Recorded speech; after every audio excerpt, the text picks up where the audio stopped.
Benvinguts a l'Idíl·lic. Avui hem sortit fora de les llibreries, fora dels àmbits habituals i ens hem anat a un lloc natural per parlar d'una novel·la que passa precisament en un espai molt natural, que és Así fue la muerte del cazador, de Daniel Badosa. Avui som amb el Daniel aquí en aquest espai per poder desgranar els temes que hi ha dins d'aquesta novel·la publicada per Transbordador i poder reflexionar una mica també de literatura en general. Serà un format una mica diferent, però ens venia de gust fer una cosa també diferent perquè el llibre s'ho val. Daniel Badosa, ¿qué tal? Bienvenido al Idíl·lic. Muchísimas gracias, un placer estar aquí y en un ambiente tan bonito. Es que el libro requería un espacio así. Para la audiencia, que no sepan de dónde baja. Así fue la muerte del cazador, va de una tribu prehistórica, o eso parece al principio, luego ya vamos descubriendo más detalles, y todo parte de ha muerto un cazador y cada personaje nos cuenta un poco cómo ha vivido esta muerte a través de historias de su propia vida, del funcionamiento de la tribu y de las creencias de la tribu. Entonces, ya la primera pregunta sería de formato, porque Sí. es una novela, pero también podría ser un fix-up, Sí, porque cada capítulo tiene una historia que es un inicio, un nudo, un desenlace, eso es. se pueden leer por separado. ¿Tú cómo la concebiste? ¿Novela, fix-up o te gusta esta ambigüedad de decir que se pueda leer de cualquier manera, Sí, abierta a todo el mundo? Sí, sí. Yo la verdad es que soy muy fan de las novelas tipo fix-up, que bueno, de hecho es lo típico que hasta más adelante ni siquiera sabías que tenía un nombre. Pero bueno, a mí la novela de Irene Solá, ¿no?, de Canto yo y la montaña baila, es para mí una referencia total y bueno, como que al leer esa novela me transfiguró mucho la manera de diferentes maneras de hacer novela, ¿no? Y es verdad que cuando empecé a escribir la historia de Así fue la muerte del cazador, pensé que iba a ser todo más lineal, que iba a ser toda la historia de Alma, que es una de las protagonistas principales, y de hecho el primer capítulo de la novela, ¿no?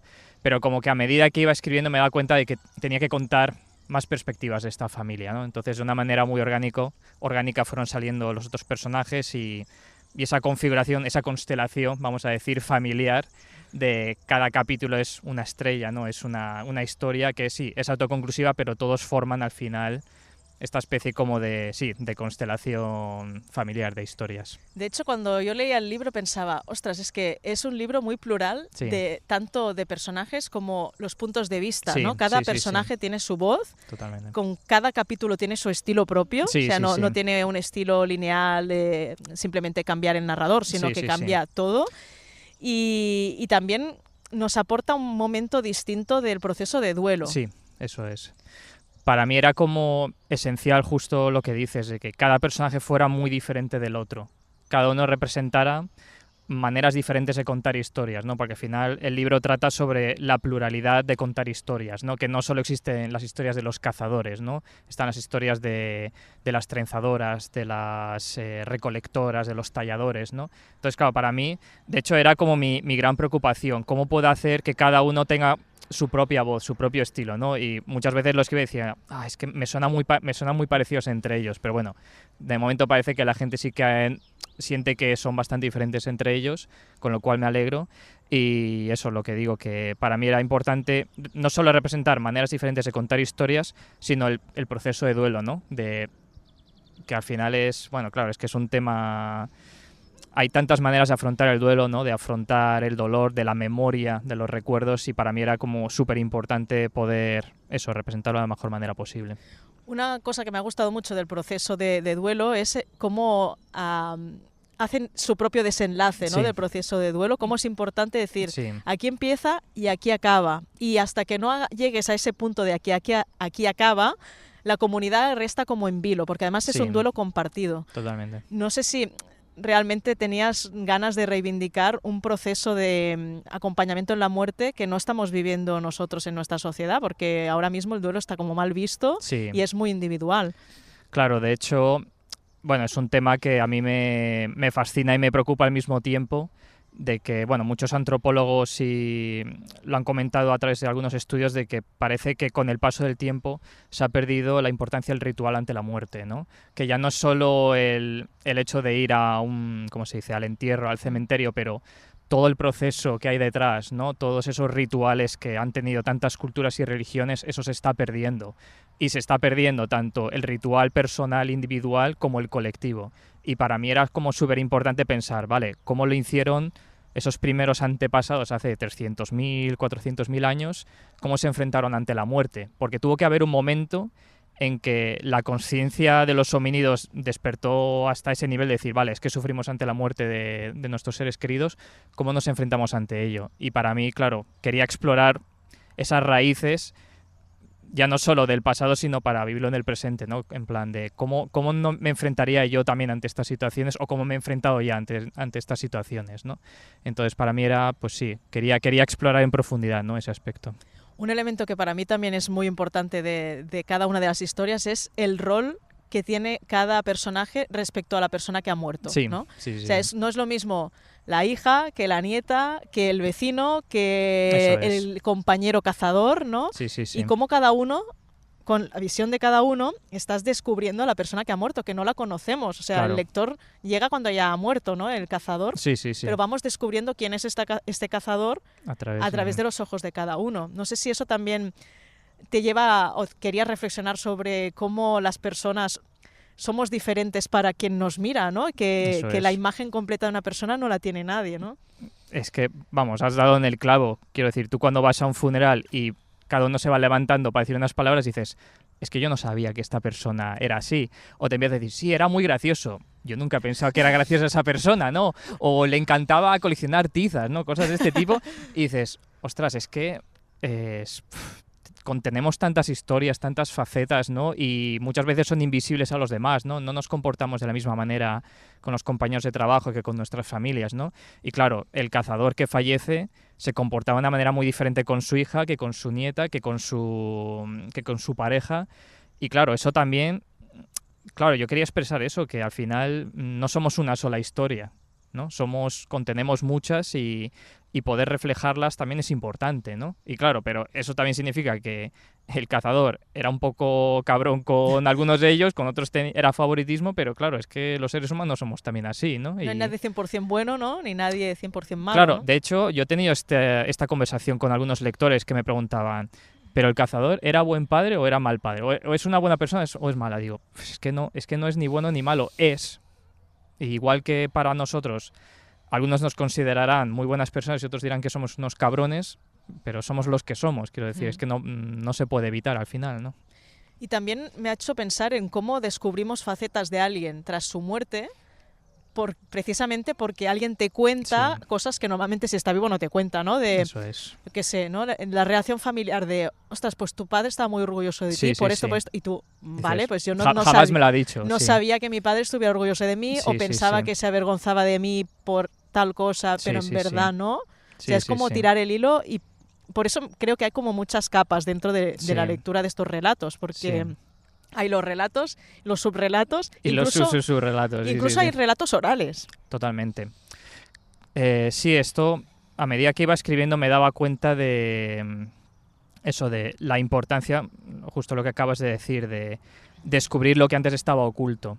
Y que muchas veces, hasta que no se desentierra... Bueno, más bien es como hasta que no se entierra la persona, no se desentierra todo lo que había detrás, ¿no? Y eso me hace pensar en la cultura judía. Ellos tienen un ritual que cuando la persona fallece, durante creo que los primeros 7 o los 10 días, lo único que hacen es se sientan al lado del cuerpo y cuentan historias sobre esa persona. Es su manera como de procesar el luto. Y claro, para mí eso me hizo que pensar, digo, wow, claro, es que eso lo hemos perdido también, ¿no? De contar todo lo que había detrás.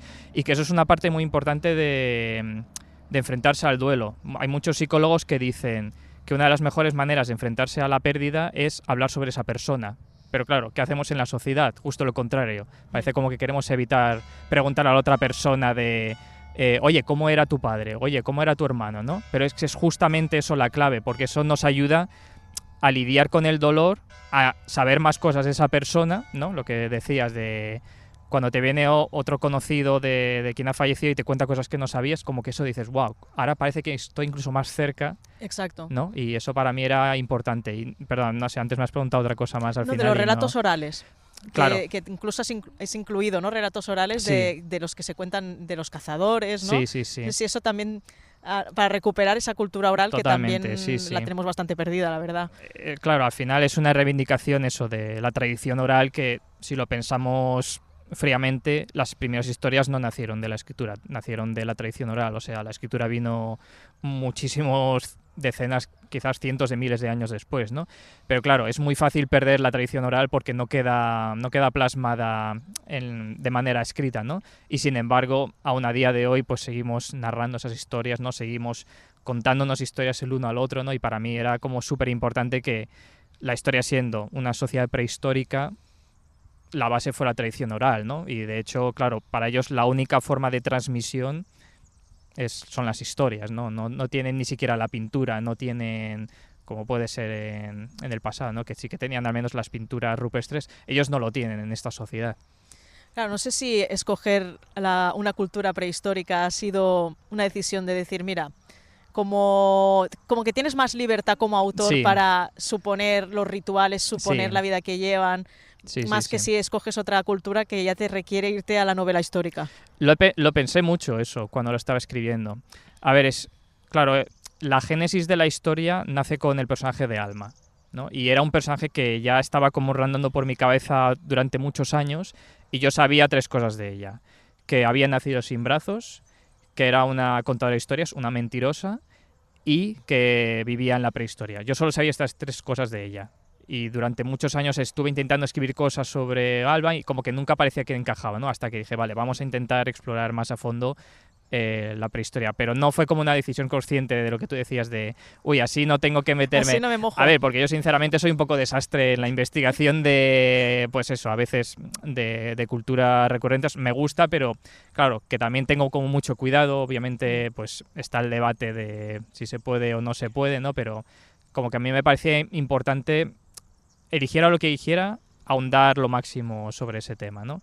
Y como que me he dado cuenta de que, ostras, es que hay tanto por contar de la prehistoria y se podrían contar tantos tipos diferentes de historias, ¿no? Que no sea simplemente la del cazador y el mamut, o como hay tanto ahí, como que pienso incluso en la ficción especulativa que se podría explorar y todavía no se ha hecho.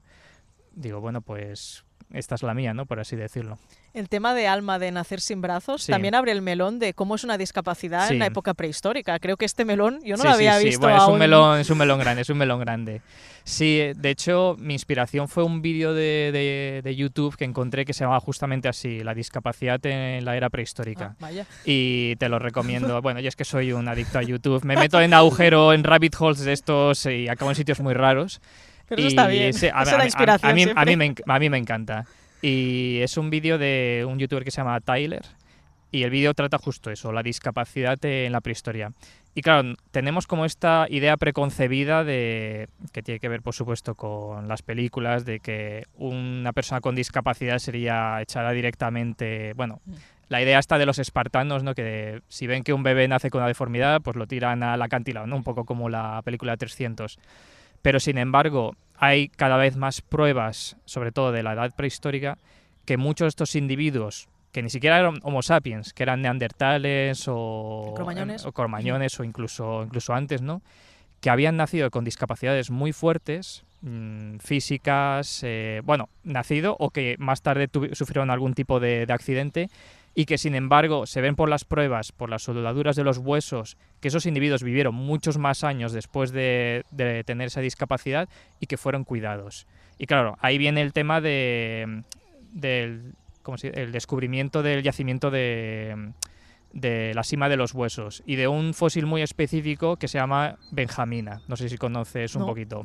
Vale, pues básicamente en Atapuerca, aquí en España, se descubre en esta cima de los huesos, bueno, hay un montón de restos de homínidos y en específico también de neandertales, y se descubre el cráneo de una niña que creo que vivió hasta los 10-12 años, y es un fósil de hace 300.000 años, ¿vale?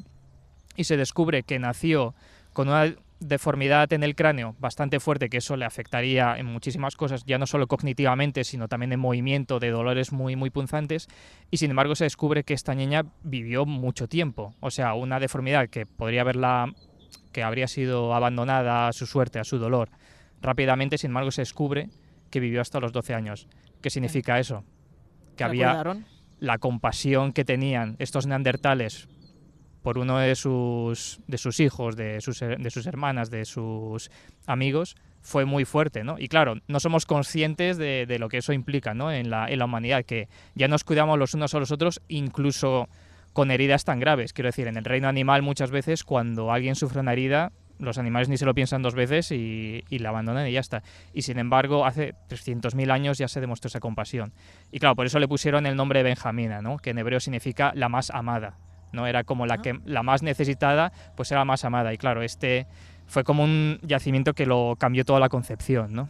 Claro, porque al final se habla de la muestra de humanidad como el lenguaje, la capacidad, la conciencia de la muerte, pero en verdad la humanidad sería el cuidado de unos a otros, ¿no? Eso es. Eso no sé qué lo dijo una antropóloga que le preguntaron cuál es el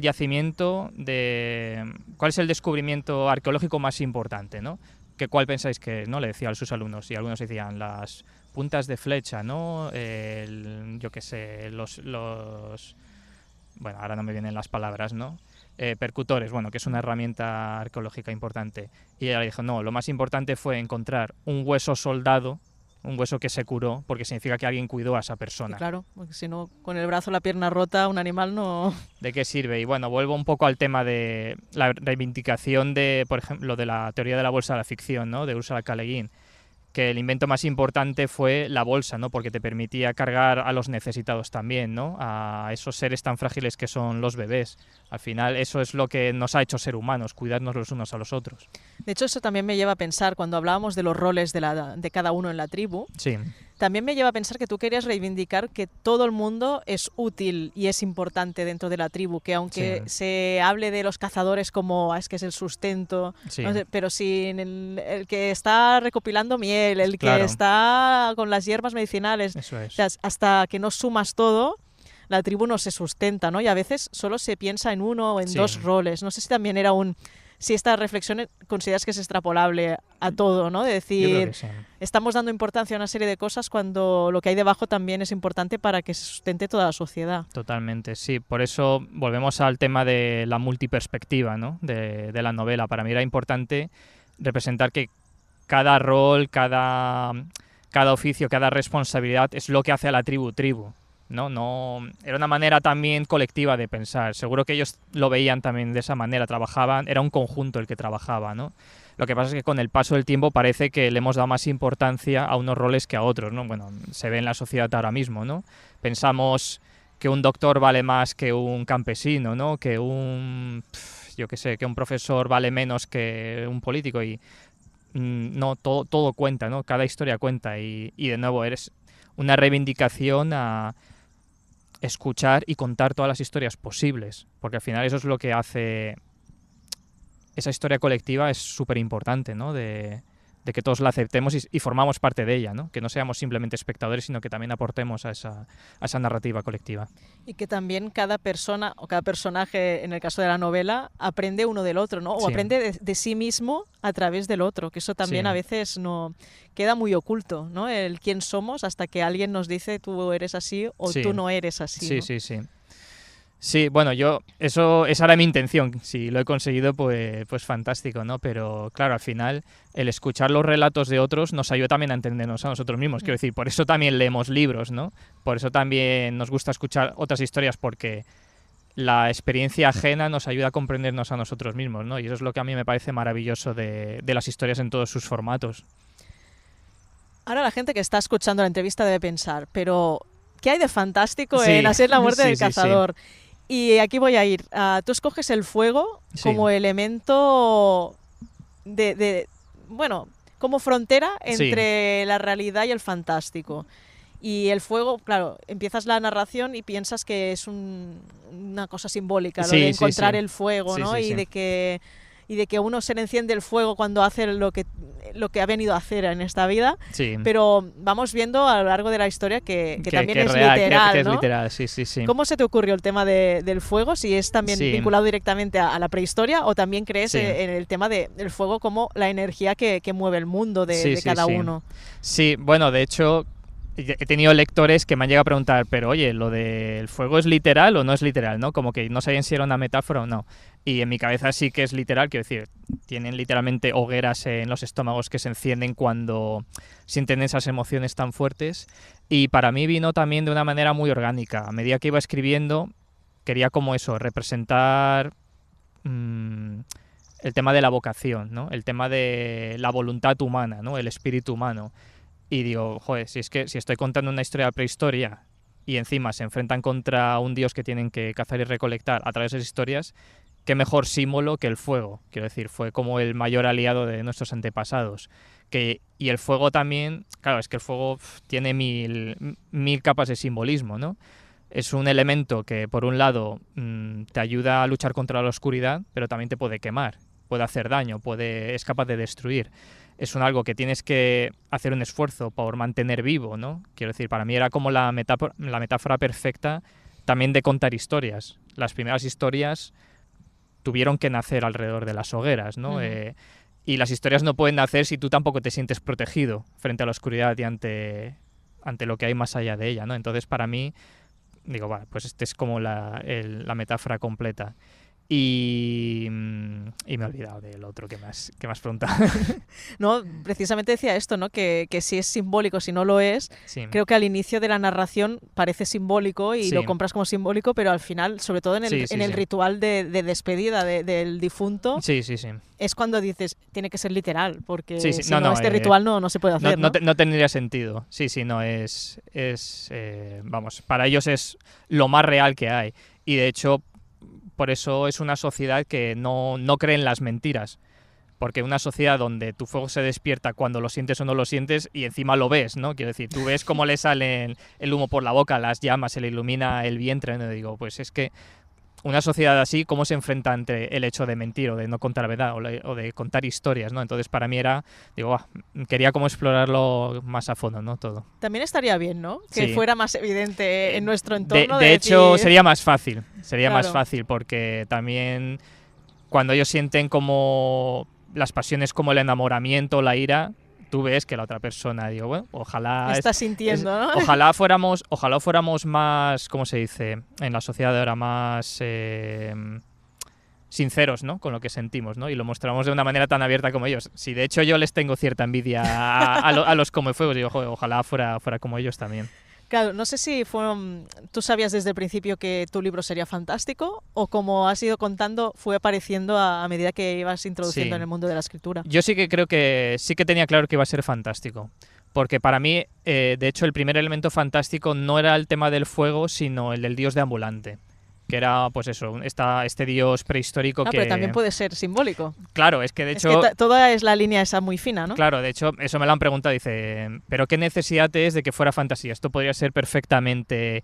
Y digo, ya, pero claro, es que también lo pienso, en la prehistoria la línea divisoria entre lo simbólico y la realidad, entre comillas, era muy muy fina. Para ellos los dioses y los espíritus estaban por todas partes, ¿no? Lo vemos en las pinturas rupestres del chamanismo, ¿no? Todas esas figuras apelmazadas, híbridas entre animales, cosas orgánicas y seres humanos, estaba todo mezclado para ellos.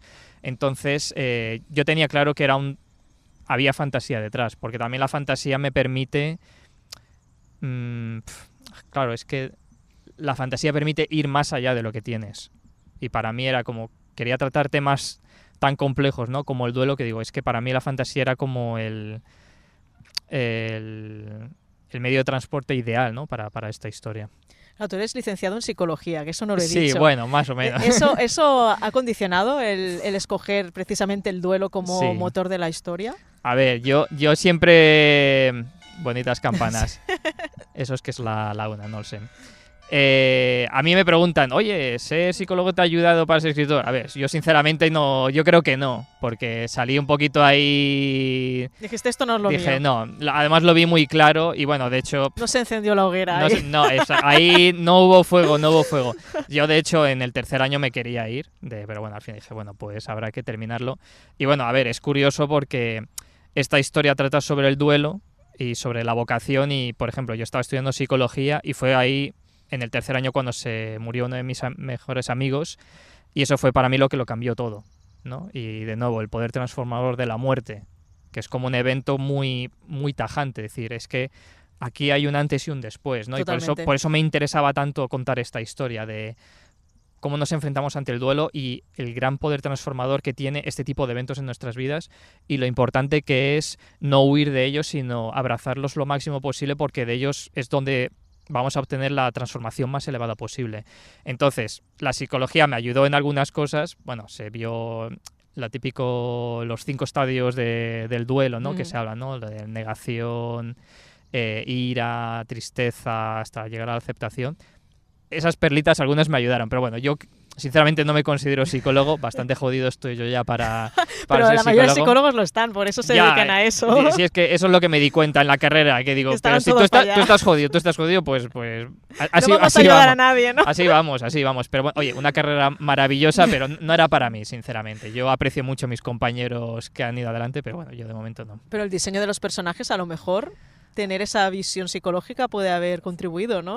Es que me cuesta tanto decir que sí o que no. O sea, seguramente en el subconsciente algo me habrá ayudado y bueno, pues entonces menos mal, pero claro, para mí, es que qué difícil es... Si es difícil entender a una persona, ¿no? Qué difícil es que un personaje se sienta también real, ¿no? Entonces, claro, para mí era importante darles esos toques de humanidad, ¿no? Que aquí hay personas reales detrás, ¿no? Aunque sea ficción, ¿no? Entonces, sí, ahí está claro que algo de psicología tuve que poner para que se sintieran lo más humanos posible, ¿no? Lo más familiares, cercanos. Antes hablabas de alguna de tus referentes, como Irene Solá, sí. pero yo cuando empecé Así fue la muerte del cazador, mi mente hizo el link automáticamente a Los hijos de la tierra de Jean-Marie Well. Sí. ¿Es también una referente para ti? Es una referencia sin duda y de hecho referencia inconsciente, porque yo hasta que no terminé la novela no me acordé que había leído Los hijos de la tierra, o sea, fue curioso. Estaba ahí en un cajón del inconsciente, ¿no? Sí, no sé, es que nada se pierde, es lo que siento, ¿no? Que todo lo que vivimos, todo lo que leemos, de alguna manera se acaban nuestras historias. Y es una novela muy bonita, Los hijos de la tierra, ¿no? El clan del oso cavernario. Me la regaló mi tío, quizás cuando yo tenía 13 años, y de hecho sigo guardando la copia, la tenía ahí guardada. Y claro, hasta que no terminé la novela dije, ostras, claro, es que está aquí también, ¿no? Y de hecho es curioso porque los dos personajes tienen nombres que empiezan por A, ¿no? Creo que la protagonista se llamaba Ayla. Claro, y pensé, Alma, Ayla, digo... Es que pues... siempre es un nombre que yo dije, si alguna vez tengo hijos, yo quiero que mi hija se llame Ayla. ¿Sí? Pues siempre lo dije, porque es una personaje muy fuerte, ¿no? Que tiene mucha valía, que lo puede todo, y pensaba, es un nombre muy bueno para que pues una niña nazca ya con un destino, ¿no? Reivindiquemos el nombre de Ayla, entonces. Conozco una chica que se cambió su nombre original por el de Ayla. ¿Pero por la novela o por así? Sí. Leyó las novelas y dijo, yo quiero ser Ayla. A ver, y bienvenida sea, ¿no? Es que la historia es muy buena, quiero decir, empieza de una manera muy potente, ¿no? Es un clan de neandertales que encuentran a Homo sapiens, lo de la herida que tiene cuando es pequeña, bueno, no sé, me encanta. De hecho, tendría que volverla a leer. Curiosamente, yo la leí, yo estudié comunicación audiovisual y en una asignatura nos hicieron leer este libro como ejemplo de las comunicaciones. Mira. Y realmente cuando lees el libro en clave de comunicación, es que claro, Ayla cuando intenta aprender el lenguaje, ella solo se fija en la voz. Sí. Y los otros no, hablan con gestos, ¿no? Totalmente. Dicen algo y va acompañado de un gesto de la mano, va acompañado de un gesto de la cara, y eso es lo que le cuesta entender. Entonces yo creo que en tu libro también hay mucho de qué es el lenguaje y de cómo se llega ahí, por eso también hice el link mental. A ver, para mí el tema del lenguaje y la comunicación es una obsesión, porque, bueno, me toca como muy de cerca, yo tengo 2 hijos autistas no verbales, entonces, claro, es como cómo te enfrentas al lenguaje cuando parece que no hay lenguaje, pero cuanto más aprendes te das cuenta de que los seres humanos no somos solo palabras, somos gestos, somos corporalidad, ¿no? Y claro, a mí eso no solo me fascina, sino que me preocupa también, obviamente, ¿no? Porque qué fácil es malinterpretar al otro, ¿no? O qué fácil es, por ejemplo, cuando estoy con mis hijos y no entender lo que me están intentando expresar, ¿no? Y esa frustración que hay detrás.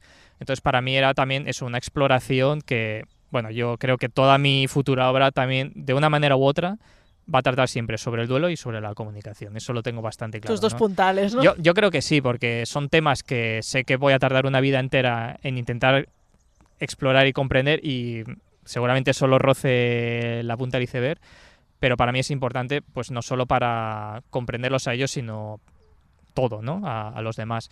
Entonces, pues bueno, también era para mí importante incluir eso, ¿no? La importancia del cuerpo, ¿no? A la hora de expresar en la novela, ¿no? Y pues, de hecho, muchos de ellos en sus oficios, claro, tiene que ver con lo físico, ¿no? Y cómo se expresan, ¿no? A través del trenzar, cómo se expresan en el acto de recoger las cosas, ¿no? Que encuentran. Entonces, un gesto puede decir mucho más que 100 palabras al final.